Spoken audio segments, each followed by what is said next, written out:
नमस्कार दोस्तों, स्वागत है आपका स्टडी फॉर सिविल सर्विसेज में। वीडियो को पूरा देखिए। कोई भी आपका फीडबैक है, कोई सजेशन है, तुरंत वीडियो में कमेंट करके जरूर बताइए। अच्छा लगे तो वीडियो लाइक जरूर कर लीजिए और ऐसे वीडियो लगातार फ्री में पाने के लिए चैनल को तुरंत सब्सक्राइब कर लीजिए और बेल आइकन को जरूर टैप कर लीजिए ताकि आगे भी सारे वीडियो आपको मिलते रहे। यूट्यूब में फॉलो करते हैं तो प्लीज ये वाला फ्री टेलीग्राम चैनल जरूर ज्वाइन कर लीजिएगा। सारे नोटिफिकेशन, सारे अपडेट यहीं पे आते हैं, ध्यान रखिएगा। स्टडी फॉर सिविल सर्विसेज का कोई भी पेड ग्रुप अगर आपको ज्वाइन करना है तो सिर्फ 85648050969069608523864455 यही नंबर है हमारे, सिर्फ जहां पे कॉल या व्हाट्सएप कर सकते हैं। इंस्टाग्राम पे हमारा पेज जरूर फॉलो कर लीजिएगा, studyforcivil.services है। ट्विटर पे हमको जरूर फॉलो कर लीजिएगा, @studyforcivils है। सारे क्वेश्चन अटेम्प्ट करिए और स्कोर अपना तुरंत कमेंट करके बताइए। यहाँ पर हम स्टार्ट करते हैं पहले क्वेश्चन से, जो आपका हड़प्पा के बारे में है। हड़प्पा कालीन यहाँ पर नगर और जो नदियां हैं उनके बारे में आपको युग्म दिए हुए हैं। आपको बताना है कि यहाँ पर कौन सा है जो सुमेलित नहीं है। तो सबसे पहले हम बात करें लोथल की, भोगवा रिवर के किनारे है, बिल्कुल सही बात है, आपको पता होगी ये चीज़। रंगपुर की बात करें, भादर, ये भी यहाँ पर सही है। वहीं कुणाल, इसकी अगर हम बात करें तो यहाँ पर ये सिंधु रिवर जो दिया हुआ है ये यहाँ पर गलत है, क्योंकि it should B Saraswati river, ठीक है। वहीं भगवानपुर की बात करें तो सरस्वती रिवर ये यहाँ पर करेक्ट है। इसके बाद आगे मूव करते हैं अगले क्वेश्चन पर। अगला क्वेश्चन जो यहाँ पर है वो है आपका समुद्रगुप्त के जो दरबारी कवि थे जिनका नाम था हरिशेन, ठीक है। इन्होंने प्रयाग प्रशस्ति की रचना की थी, आपको ऑलरेडी पता होगा। बट आप जानते हैं कि इनका दूसरा कौन सा पद था, दूसरी कौन सी पोजीशन थी समुद्रगुप्त के दरबार में, ये आपको यहाँ पर बताना है। क्या ये गुप्तचर मंत्री थे, विदेश मंत्री थे, सेनापति थे, या फिर इनमें से कोई भी डेजिग्नेशन नहीं थी, ठीक है। तो ये आपको यहाँ पर बताना है हरिशेन के बारे में। तो देखिए इसका जो सही आंसर होगा वो क्या होगा, विदेश मंत्री। ये समुद्रगुप्त के दरबार में विदेश मंत्री थे, जरूर इस चीज़ को याद रखिएगा अगर ना पता हो तो। इसके बाद अगले क्वेश्चन जो आपका है वो है आपका सिकंदर लोधी के बारे में। यहाँ पर कुछ स्टेटमेंट दे रखे हैं सिकंदर लोधी से रिलेटेड, आपको इसको देखना है और इस पर विचार करना है कि आपको इसके बारे में पता है या नहीं, ठीक है। जो सही कथन है वो आपको यहाँ पर चूज करना है। सबसे पहले हम बात करें गजे सिकंदरी, इस नाम से नाप का एक पैमाना इन्होंने प्रारंभ किया था, एंड आई होप कि आपको ये चीज़ पता होगी। इसके अलावा दूसरा यहाँ पर है कि आयुर्वेदिक ग्रंथ को इन्होंने फारसी में अनुवाद किया था जिसे फरहंगे सिकंदरी के नाम से जाना जाता है। मे भी कुछ लोगों को पता हो और कुछ को ना पता हो, तो इस चीज़ को आपको याद रखना है। ये वाले भी यहाँ पर स्टेटमेंट करेक्ट है।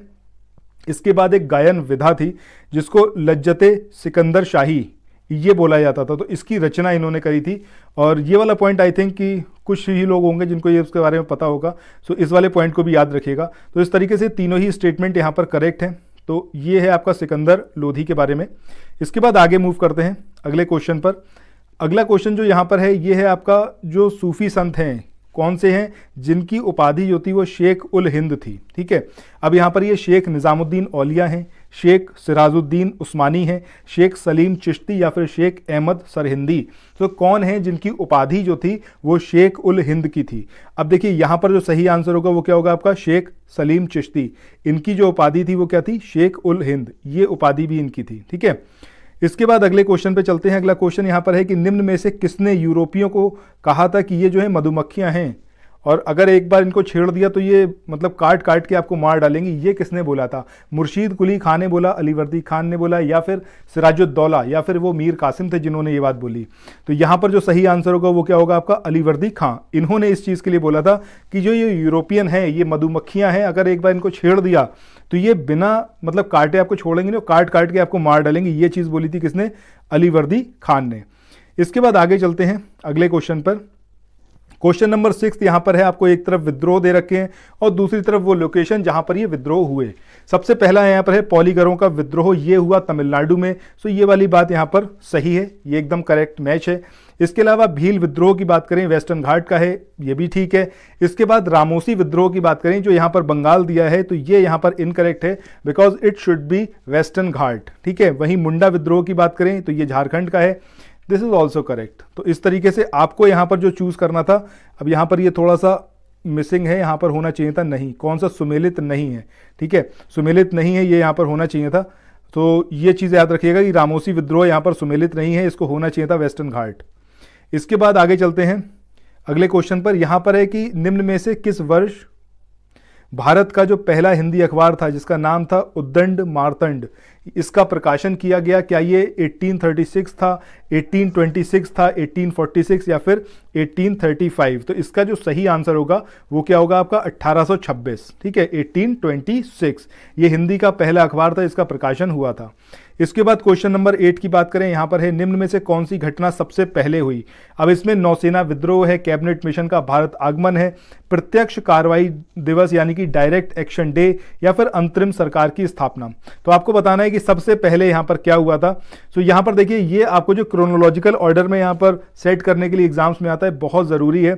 और अगर वो सेम ईयर का है तो आप समझ लीजिए उसकी टफनेस बढ़ जाती है। तो यहां पर ये जो इवेंट्स हैं सारे के सारे सेम ईयर के हैं, तो यहां पर इसको अरेंज करना ये मतलब थोड़ा सा यहाँ पर टफ हो जाता है अगर आपने नहीं पढ़ा हुआ है तो। अगर अब यहाँ पर हम बात करें तो इसके बाद शायद ही आप भूलें। यहाँ पर नौसेना विद्रोह की बात करें, फरवरी 1946 का है। कैबिनेट मिशन जो हिंदुस्तान आया ये मार्च 1946 में आया। वहीं डायरेक्ट एक्शन डे की बात करें ये अगस्त 1946 का है। और अंतरिम सरकार की स्थापना की बात करें तो सितंबर 1946 का है, ठीक है। तो इस तरीके से इसको आप जरूर याद रखिएगा, वेरी इंपॉर्टेंट। इसके बाद आगे मूव करते हैं अगले क्वेश्चन पर। अगला क्वेश्चन यहाँ पर है कि निम्न में से कौन सा सही नहीं है। अब यहाँ पर आपको एक तरफ दिए हुए हैं ये जो सब्जेक्ट है, दूसरी तरफ दिए हुए हैं आर्टिकल, ठीक है। ये यहाँ पर हटाइए इसको, ठीक है, मतलब ये अनुच्छेद यहाँ पर नहीं होना चाहिए, यहाँ पर होना चाहिए था इसको। सो यहाँ पर सबसे पहले हम नागरिकता की बात करें, 5 से 11 नंबर का जो अनुच्छेद है उसमें नागरिकता से रिलेटेड प्रावधान दिए हुए हैं, प्रोविजंस दिए हुए हैं, ये करेक्ट है यहाँ पर। दूसरा आपका नगर पालिकाएं, तो ये आपका 243P से लेकर 243ZG तक है, ये भी यहाँ पर करेक्ट है। इसके बाद राजभाषा की बात करें तो ये यहाँ पर ये 342 से लेकर 350 तक दिया हुआ है ये आर्टिकल, ये यहाँ पर गलत है, ठीक है। इसके अलावा आपात उपबंध की बात करें तो 352 से 360 ये भी सही है। अच्छा, कौन कौन से आपात उपबंध होते हैं ये आप बताइएगा, ठीक है, मतलब 3 जो मेन है उनके बारे में आप बताइएगा कमेंट सेक्शन में। और वो कौन कौन सी इमरजेंसी होती हैं, 3 तरीके की इमरजेंसी है, वो कौन कौन सी ये कमेंट सेक्शन में बताइए।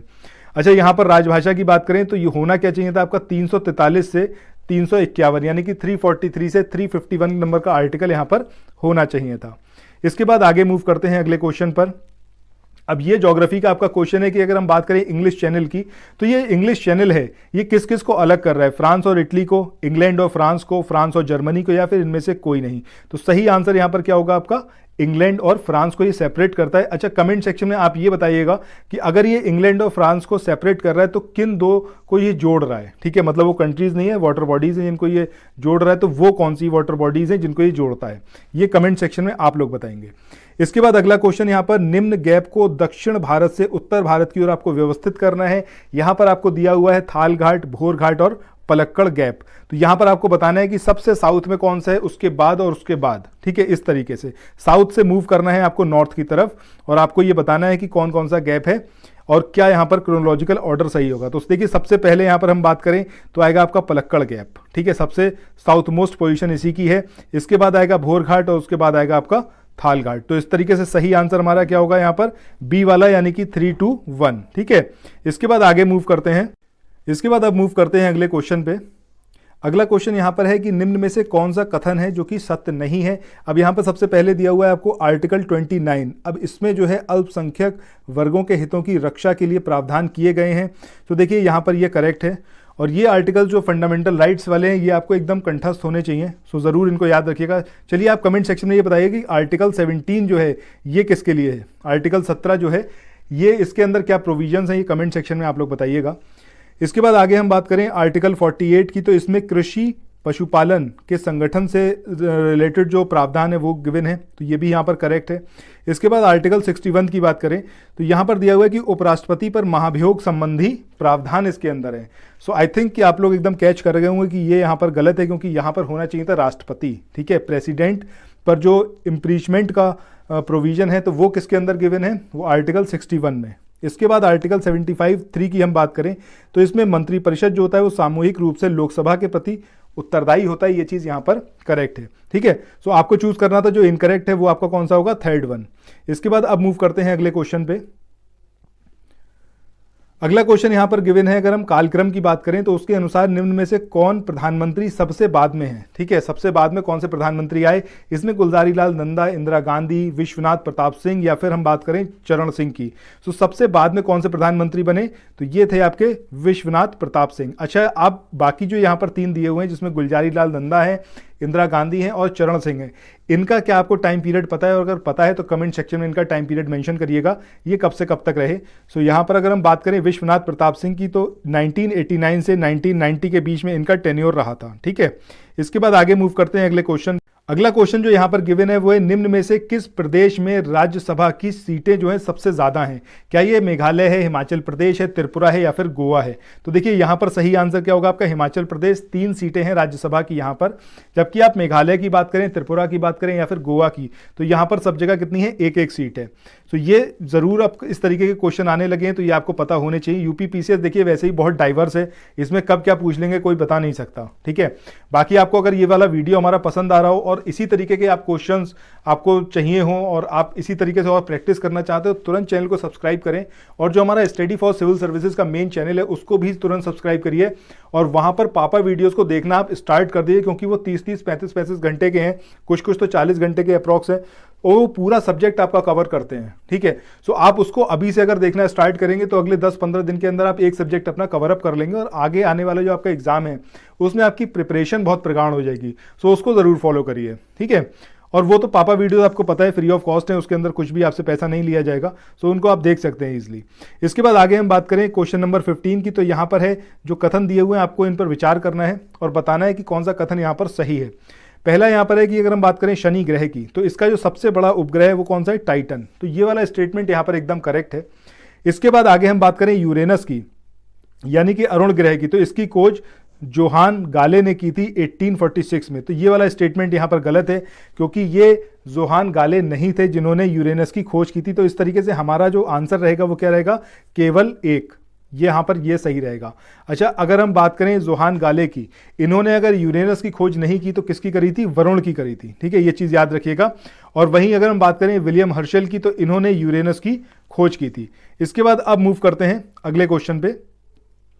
अगला क्वेश्चन यहां पर दिया हुआ है कि आपको इन कथनों पर विचार करना है। आपको पहला जो स्टेटमेंट है वो है किलायू ये संसार का सबसे सक्रिय ज्वालामुखी है, और आई थिंक कि आपको ये बहुत अच्छे से पता भी होगा। दूसरा स्टेटमेंट यहां पर है कि संसार का दूसरा सबसे सक्रिय ज्वालामुखी माउंट सेल हेलेंस है।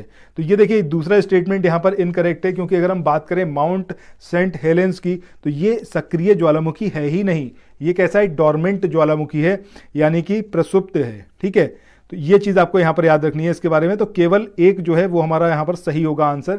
सो माउंट सेंट हेलेंस ये कहां पर है, संयुक्त राज्य अमेरिका यानी कि यूएसए का है, और ये कैसा ज्वालामुखी है, प्रसुप्त यानी कि डॉर्मेंट वोल्केनो है। इसके बाद अब मूव करते हैं नेक्स्ट क्वेश्चन पे। अगला क्वेश्चन है यहां पर कौन सा है जो कि सुमेलित नहीं है, कौन सा है जो करेक्टली मैच्ड नहीं है। एक तरफ आपको पर्वत दिए हुए हैं और दूसरी तरफ उनकी स्थिति दे रखी है। सबसे पहले हम बात करें रॉकी जो पर्वत श्रेणी है अमेरिका में है। अच्छा, कौन से में अमेरिका में है, मतलब जो आपका नॉर्थ अमेरिका है या फिर साउथ अमेरिका, किस कॉन्टिनेंट में है, ये आप लोग कमेंट सेक्शन में बताइएगा। ठीक है, इसके बाद बात करें हम ग्रेट डिवाइडिंग रेंज की, तो ये कहाँ पर है, ऑस्ट्रेलिया में है, सही बात है। इसके अलावा एल्बुर्ज की बात करें तो ये तुर्कमेनिस्तान यहां पर दिया हुआ है, जबकि इसको होना चाहिए था ईरान। तो ये चीज़ यहां पर गलत है। वहीं काकेकश की बात करें तो ये कहां पर है, रशिया में है। सो इस तरीके से यहां पर जो हमारा आंसर होगा वो कौन सा होगा, अल्बुर्ज, क्योंकि हमें यहां पर इनकरेक्ट वाला चूज करना था। इसके बाद आगे बढ़ते हैं अगले क्वेश्चन पर। यहां पर आपको स्टेटमेंट दिए हुए हैं और आपको इन स्टेटमेंट पर विचार करके सही कथन जो है वो आपको चूज करना है। पहला यहां पर है कि लंदन यूरोप महाद्वीप का सबसे बड़ा नगर है, बिल्कुल सही बात है। वहीं अगर हम बात करें डेन्यूब रिवर की, तो डेन्यूब रिवर के तट पर राजधानियां जिसमें आपका वियना है और बुडापेस्ट है, ये 2 राजधानियां हैं। इसके अलावा और कौन कौन से शहर हैं या कौन कौन सी कैपिटल्स हैं जो कि डेन्यूब रिवर के तट पर हैं, ये आप लोग कमेंट सेक्शन में बताइएगा। बाकी वियना और बुडापेस्ट को तो आप याद ही रखिएगा। ठीक है, तो इस तरीके से दोनों ही स्टेटमेंट यहां पर करेक्ट हैं। इसके बाद आगे मूव करते हैं क्वेश्चन नंबर 19 पर। क्वेश्चन नंबर 19 यहां पर है प्रमुख स्थानीय पवनों की अगर हम बात करें तो उससे रिलेटेड यहां पर आपको पेयर्स दिए हुए हैं और आपको बताना है कि कौन सा है जो कि सही सुमेलित नहीं है। ठीक है, अब यहां पे हबूब और सुडान ये तो एकदम सही है एंड आई होप कि आपको ये चीज़ पता होगी। वहीं नॉर्दर्न की बात करें तो ये अमेरिका में चलती है, ये वाली बात भी सही है। पेम्पीरो अर्जेंटीना ये भी यहाँ पर सही पेयर है। जबकि आप मिस्ट्रल और इटली की बात करें तो ये यहाँ पर इनकरेक्ट है, क्योंकि ये क्या होना चाहिए, अगर आपके दिमाग में स्ट्राइक कर रहा है फ्रांस और इटली तो आप बिल्कुल सही हैं। ठीक है, मिस्ट्रल ये जो स्थानीय पवनें हैं कहाँ की हैं, फ्रांस और स्पेन में चलने वाली हैं, ना कि इटली में। सो जरूर इस चीज को आपको याद रखना पड़ेगा। इसके बाद अगले क्वेश्चन की बात करेंगे। अगले क्वेश्चन यहां पर दिया हुआ है कि प्रशांत महासागर की ठंडी जलधारा कौन सी है, कनारी है, क्यूराइल है, अगुलहास है या फिर सोमाली है। ठीक है, तो यहां पर आपको बताना है कि कौन सी है जो कि आपकी प्रशांत महासागर की है और ठंडी जलधारा है। तो यहां पर जो इसका सही आंसर होगा वो कौन सा होगा, वो होगा आपका क्यूराइल जलधारा। ठीक है, क्योंकि अगर हम बात करें कनारी की, तो कनारी का रिलेशन प्रशांत महासागर से है ही नहीं, किससे है, अटलांटिक से है। वहीं अगुलहास की बात करें या फिर हम सोमाली की बात करें, तो सोमाली तो ठंडी जलधारा है बट ये हिंद महासागर की है, और अगुलहास भी आपकी जो है ये हिंद महासागर की और ये गर्म जलधारा है। सो जलधाराओं के ऊपर आपसे क्वेश्चन अक्सर एग्जाम में आते हैं, सो जितनी ज़्यादा प्रैक्टिस करेंगे उतना ही आपको चीज़ें याद रहेंगी। इसके बाद अब नेक्स्ट क्वेश्चन यानी कि 21, जिसमें योजना और उसके लागू होने की तिथि के संबंध में यहाँ पर युग्म दिए हुए हैं और आपको बताना है कि सही कौन सा नहीं है। कुसुम योजना की बात करें 8 मार्च 2019, प्रवासी कौशल विकास योजना की बात करें तो 8 जनवरी 2017। इसके अलावा ये दरवाज़ा बंद लिखा है यहाँ पर, दरवाज़ा बंद अभियान ये आपका 30 मई 2017 का। वहीं सुकन्या समृद्धि योजना ये यहाँ पर 15 जनवरी 2015 यहाँ पर गिवन है। तो पहला अगर हम बात करें कुसुम योजना की, करेक्टली है यहाँ पर मैच। वहीं दूसरा हम बात करें प्रवासी कौशल विकास योजना, ये भी यहाँ पर सही दी हुई है। दरवाज़ा बंद अभियान जो है ये भी यहाँ पर सही है, लेकिन अगर आप सुकन्या समृद्धि योजना की बात करेंगे तो ये 15 नहीं है, इट शुड बी 22 जैन 2015, ये यहाँ पर सही होगा। ठीक है, इसके बाद अब जो है मूव करते हैं अगले क्वेश्चन पर। अगला क्वेश्चन यहाँ पर दिया हुआ है सेट, ये जो है निम्न में से किस देश का शेयर सूचकांक है। चाइना है इसमें, थाईलैंड है, जापान है या फिर कोरिया है। ठीक है, तो यहां पर देखिए इसका जो आंसर होगा वो क्या होगा आपका, थाईलैंड। ठीक है, थाईलैंड जो है वो इसका आंसर होगा, याद रखिएगा। सेट जो है कहां का सूचकांक है, ये है आपका थाईलैंड का। इसके बाद आगे मूव करते हैं अगले क्वेश्चन पे। अगला क्वेश्चन यहां पर गिवन है समतल तो कोण जो है वो किसका मात्रक है, रेडियन, स्टेरेडियन, डिग्री या फिर ल्यूमेन। ठीक है, तो सही आंसर क्या होगा आपका, रेडियन। कमेंट सेक्शन में आप लोग बताइएगा कि स्टेरेडियन और ल्यूमेन ये किसके मात्रक है। ठीक है, ये आप लोग कमेंट सेक्शन में बताएंगे। इसके बाद अब जो है अगले क्वेश्चन की तरफ मूव करते हैं। अगला क्वेश्चन यहां पर है कि निम्न में से कौन सी है जो अदिश राशि है। ठीक है, अब ये आपकी विभव है, वेग है, संवेग है या फिर चुंबकीय बल है। तो आपको बताना है कि अदिश कौन सी है। अदिश का मतलब क्या होता है, जिसके अंदर सिर्फ क्वांटिटी हो, डायरेक्शन ना हो। अदिश का मतलब यह समझना है कि डायरेक्शन लेस। तो ये कौन सी है, अगर हम वेग की बात करें, संवेग की बात करें या फिर हम चुंबकीय बल की बात करें, तो ये तीनों ही दिशा के साथ में होती हैं। सो हमारा जो सही आंसर होगा वो क्या होगा, विभव। ठीक है, यानी कि पोटेंशियल। इसके बाद आगे हम मूव करते हैं, जस्ट अ मोमेंट, हाँ पोटेंशियल। इसके बाद आगे मूव करते हैं अगले क्वेश्चन पे। अगला क्वेश्चन जो यहाँ पर गिवन है वो है निम्न में से कौन जो है यांत्रिक ऊर्जा को विद्युत ऊर्जा में परिवर्तित करता है, यानी कि मैकेनिकल एनर्जी को इलेक्ट्रिकल एनर्जी में चेंज करने वाला कौन सा यंत्र यहाँ पर गिवन है। सो इसमें स्टीम इंजन है, टरबाइन है, डीजल इंजन है या फिर आपका प्रकाश संश्लेषण है। सो यहाँ पर हम बात किसकी कर रहे हैं कि mechanical energy converted into electrical energy. So कौन सा इंस्ट्रूमेंट है, तो सही आंसर क्या होगा आपका, टरबाइन। ठीक है, टरबाइन यहां पर सही आंसर होगा। इसके बाद क्वेश्चन नंबर 26 की बात करें। अभी हाल ही में हेनले पासपोर्ट इंडेक्स इसको जारी किया गया, तो हिंदुस्तान का प्लेस इसमें क्या है ये आपको यहां पर बताना है, 85, 86, 83 या फिर 82। ठीक है, अब यहां पर हिंदुस्तान की तो बात अभी करते हैं, इसके अलावा आपको जो कमेंट सेक्शन में बताना है तो ये बताना है कि नंबर 1 पर कौन सी कंट्री रही। ठीक है, नंबर 1 पे कौन सी कंट्री रही ये आप बताइएगा, और इसके अलावा जो सबसे लास्ट कंट्री है वो आप बताइएगा। ठीक है, इंडिया की बात करें तो 83 इंडिया का प्लेस रहा था हेनले पासपोर्ट इंडेक्स में। इसके बाद आज के अगले क्वेश्चन पे 27, हाल ही में चर्चा में रहे जगन्नाथ मंदिर की जो हम बात करें तो यहां पर उससे रिलेटेड कुछ स्टेटमेंट दिए हुए हैं, सत्य कौन सा है ये आपको बताना है। पहला स्टेटमेंट है कि इसका निर्माण जो था वो राजा अनंत वर्मन चोंडगंग देव इन्होंने करवाया था, तो मान्यता यही है कि इन्होंने ही करवाया था। ठीक है, ये सही है यहाँ पर। दूसरा, इसे यमनिका तीर्थ भी कहा जाता है, दिस इज ऑल्सो करेक्ट। इसके बाद अगला स्टेटमेंट यहाँ पर है कि इस मंदिर में 4 द्वार हैं, सिंह द्वार है तो मुख्य द्वार है और इस पर झुके हुए सिंह उत्कीर्ण हैं। ठीक है, मेन द्वार कौन सा है, मेन दरवाजा, मेन डोर कौन सा है, वो है आपका सिंह द्वार, और यहाँ पर झुके हुए सिंह जो हैं वो उत्कीर्ण हैं। तो इस तरीके से हमारा जो आंसर रहेगा वो क्या रहेगा, उपरोक्त सभी। और ये स्टेटमेंट आप जरूर याद रखिएगा, वो किसी भी तरीके से आपसे एग्जाम में पूछा जा सकता है, तो आपको एटलीस्ट पता होना चाहिए। और जगन्नाथ मंदिर के बारे में एक और नाम बहुत फेमस है, ब्लैक पैगोडा ये किसको बोला जाता है, ये आप कमेंट सेक्शन में बताइएगा। और व्हाइट पैगोडा कौन सा है, एक हिंट मैंने आपको यहाँ पर दे दिया है एंड आई होप कि आप लोगों को पता भी होगा इसके बारे में, तो ये आप कमेंट सेक्शन में जरूर बताइएगा। इसके बाद अगले क्वेश्चन की तरफ चलें तो यहाँ पर बात हो रही है कि कौन से तत्व की कमी की वजह से नींबू में लिटिल लीफ रोग हो जाता है। तो नींबू की यहाँ पर बात करें, नींबू में जो लिटिल लीफ रोग होता है ये किसकी कमी की वजह से होता है, बोरॉन है, जिंक है, तांबा है या फिर आयरन। तो यहां पर जो इसका सही आंसर होगा वो क्या होगा, ये आपको यहां पर बताना है। तो जिंक जो है वो यहां पर करेक्ट आंसर रहेगा, ठीक है। और अगर आप अभी तक यहां पर मेरे साथ टिके हुए हैं और इस क्विज को आपने परफॉर्म किया है, सो आई एम डैम श्योर कि आप लोगों को ये क्विज अच्छी लगी है और आप जो है अब बिना चैनल को सब्सक्राइब करे, अगर आप पहली बार देख रहे हैं तो नहीं जाएंगे और इस वीडियो को ज़्यादा से ज़्यादा अपने फ्रेंड्स में भी शेयर करेंगे, ठीक है। सो यहां पर हम बात करते हैं आज के आखिरी क्वेश्चन की। उत्तर प्रदेश में तेल शोधक कारखाना ये कहां पर स्थित है, क्या ये इलाहाबाद में है, बनारस में है, मिर्जापुर में या फिर ये मथुरा में है। तो देखिए इसका आंसर, एंड आई होप कि आप में सबको पता होगा, लेकिन कई बार होता है अगर आपकी प्रैक्टिस छूट जाए तो आप ना बता पाए, तो मथुरा जो है वो यहां पर करेक्ट आंसर होगा, ठीक है। सो इसके साथ ही इस वाले सेशन को यहीं पर एंड करते हैं। आपको ये वीडियो कैसा लगा कमेंट सेक्शन में जरूर बताइएगा। पसंद आया है तो चैनल को अगर आपने अभी तक नहीं सब्सक्राइब किया था तो जरूर सब्सक्राइब करिए और हमारे साथ बने रहिए। रोज इस क्विज को जरूर फॉलो करिए।